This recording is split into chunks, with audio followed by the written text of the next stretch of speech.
everybody, welcome back to Auto Scholar with Mr. B. I'm Mr. B, and today we are putting this brand new starter on this 2011 Honda Fit. So basically what's happening with the old starter is it's starting to make some noise on startup, and it looks like it's going to fail pretty soon. So a lot of times starters will give you a little warning before they start going out, and this is one of those times. So looking up the instructions on this under my ShopKey software that I use, it says to take the intake off and everything else, and I've looked at it and it looks like you might be able to sneak it out through the bottom without doing all that extra work. So we're going to try it that way. There are a few safety things we have to do first. First things first is we have to disconnect the battery. You want to do this because there are hot wires down here all the time with the battery connected, and if you contact any of these spots, you can possibly short the battery out and maybe even cause a fire. So first things first is disconnect the battery.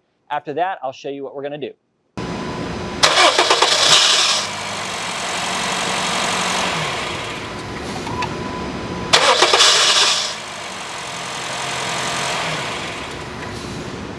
Okay, so first thing you want to do after you disconnect the battery is take the positive wire and you want to follow it, and you have these clamps right here that hold the wiring on, and so you just want to pull this towards the front of the vehicle and pull this off. What this is going to do is going to give us some flexibility on this wiring to where we can get it out. There's one down here. You just pull this out. I'm just going to let this hang. Now we're going to go ahead and take the dipstick out because we're going to be removing the dipstick tube. That is going to help us with, again, some more room underneath the vehicle. So now go ahead and jack up your vehicle, put it up on jack stands. We'll be working underneath the car for a little bit. Next step is we are going to take the oil filter off. So if you can't get this off without denting it, you're going to need to replace the oil filter as well.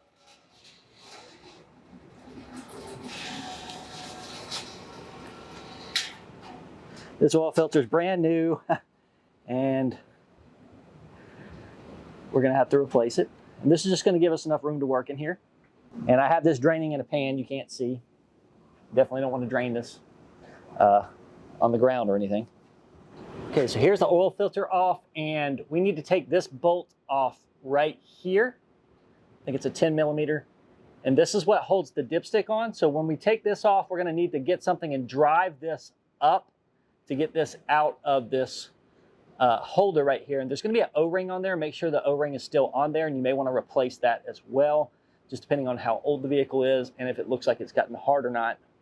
And you can see the starter is right here, and that's what we're after.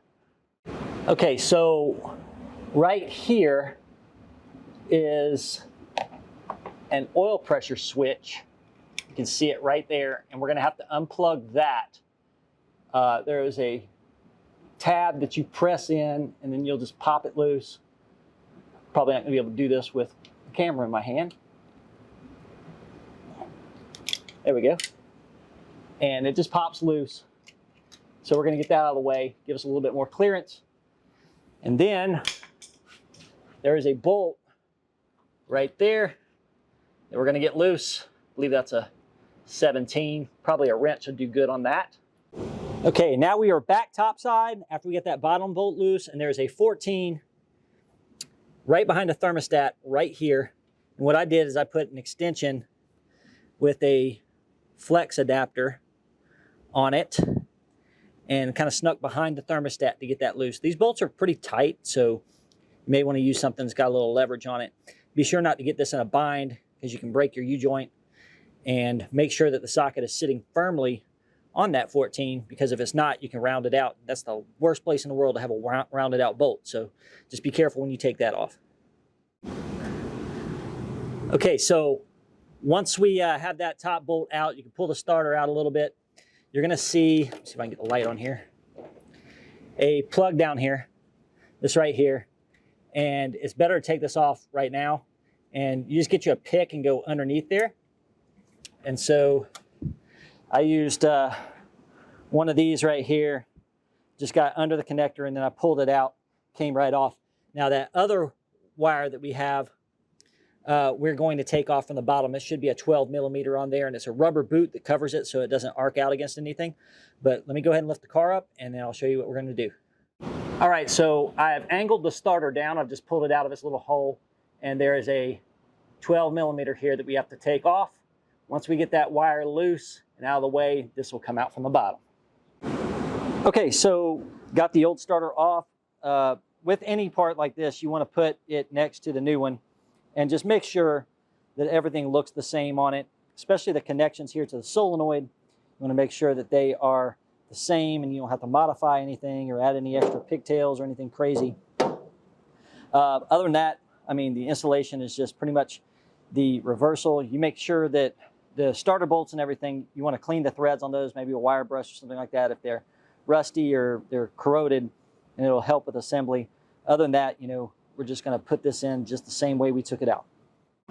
Okay, so before we fire it up, let's just double check that you have everything. Your dipstick tube is back in, the 10 millimeter down there is bolted up.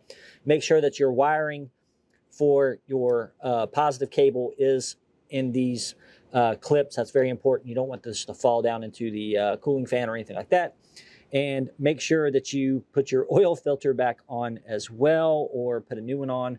And of course, check your oil and make sure that you're not low from the filter being off. And finally, you're going to reconnect the negative side of your battery. And let's fire her up and see if she sounds any better.